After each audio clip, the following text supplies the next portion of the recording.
Hello and welcome back. In this video we're going to look at how to use the integration by parts technique for definite integrals.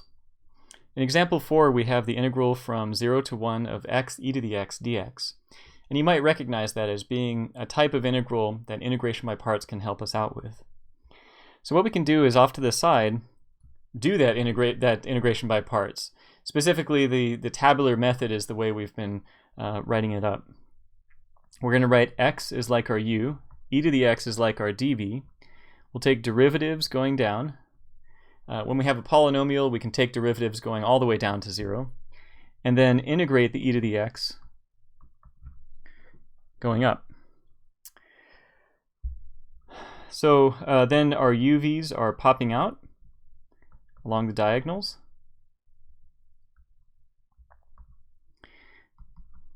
So what we're going to get out of this integration by parts, this tabular method layout of integration by parts, is the antiderivative of x e to the x, or at least an antiderivative.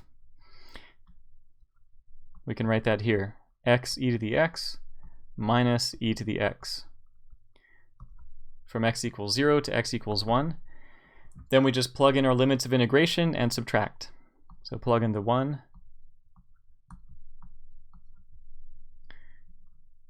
That's plugging in the 1, and then we put a minus, and then we plug in the 0. 0 times e to the 0 minus e to the 0. So here we're going to get e minus e, which is 0. Let's cancel those off. And then 0 times e is 0. But then e to the 0 is 1. So we have the minus a negative 1, which is positive 1. That's pretty interesting. The area under this x e to the x curve from x equals 0 to x equals 1 is exactly 1. Just an interesting thing on the side. All right, let's take a look at example 5. Here we've got the integral from pi over 4 to pi over 2 of cosine x sine x ln of sine x dx. Now what we could do is we could put parentheses around the sine x to emphasize that sine x is inside of the natural log function, but you don't have to put those parentheses there if you don't want to. Now, this one seems pretty darn complicated, but there is a substitution that we could actually make at the beginning. Even though we were just talking about integration by parts, here I think I would attack it using a substitution first. If we let u equal something, the derivative will be appearing with the dx, or at least we could put it with the dx.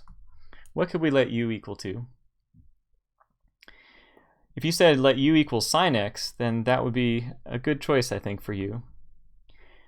Because here, that u is inside the natural log function. That's one of the tricks we talked about for knowing if a substitution might be something worth pursuing, is if you have that function inside of another function. Helps to simplify the functions inside of functions that way. And if we let u equal sine x, we would get ln u here. We would get a u in front of ln, and then the du, the derivative, would appear right there with the dx. I mean, they're a little bit spaced apart, but you could stick them together. You could write cosine x dx. And that's exactly what the du is in this case. Now we're going to have limits of integration to convert from x into u. So when x equals pi over 4, u is equal to sine pi over 4, which is root 2 over 2. And when x equals pi over 2, u equals sine pi over 2, which is 1. So the integral becomes the integral from root 2 over 2 to 1 of u ln u du.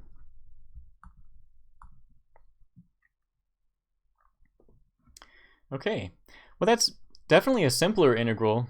It's not one that we could just immediately find an antiderivative of quite yet, but it's simpler.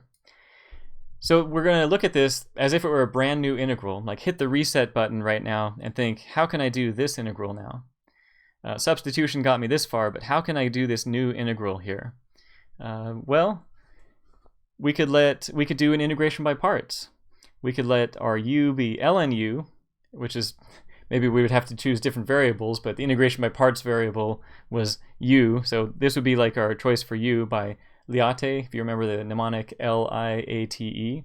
Logs would be a good first choice for u. So let u be the log, and then the dv would be all the rest of it.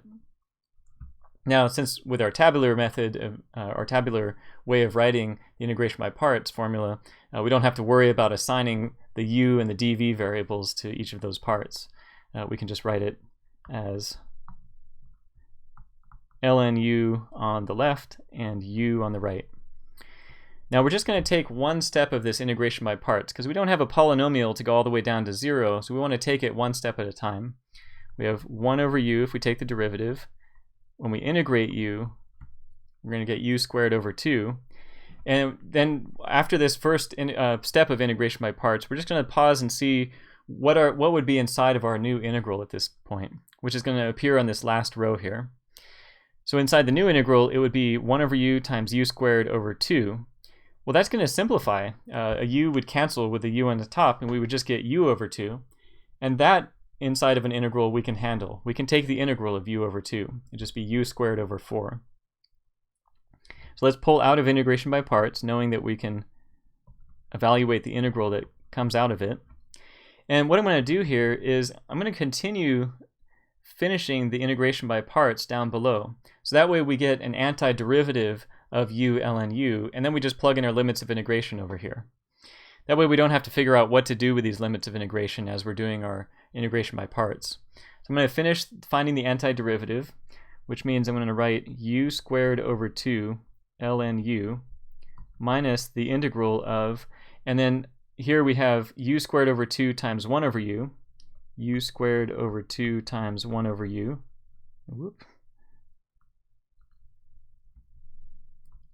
du, which is u squared over 2 ln u minus the integral of u over 2 du,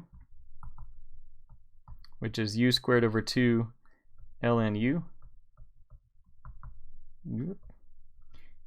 minus u squared over 4. Now we could put a plus c here. Technically there would be a plus c, but remember we're just looking for an antiderivative, and we will just choose the c to be 0 in this case. Whenever we use the evaluation theorem, that's the simplest thing to do. So there's our antiderivative. There's our antiderivative of u ln u. It's u squared over 2 ln u minus u squared over 4 from root 2 over 2 to 1. Again, using the double brackets, opening and closing bracket, because we have a couple of terms here. Now we just plug in our limits of integration and subtract. Now when we plug in 1, we're going to get ln of 1, which is 0. I'm going to put 0 to save a little bit of space. Minus, and then I'm going to write 1 squared over 4 is 1 over 4. So that's what happens when we plug in the 1. Then minus. Now when we plug in the root 2 over 2 squared, that'll be 2 over 4, which is 1/2. And then 1/2 divided by 2 is 1/4. ln square root of 2 over 2. We're still plugging in square root of 2 over 2. Put a minus, and then the u squared again turns into 1/2. Divided by 4 is 1/8. So when you reduce it down, you get negative 1/4 ln root 2 over 2 minus 1/8. Looks like we have a negative net area in that case. Great, so that's how you do integration by parts with definite integrals. Thanks for watching, and see you in the next video.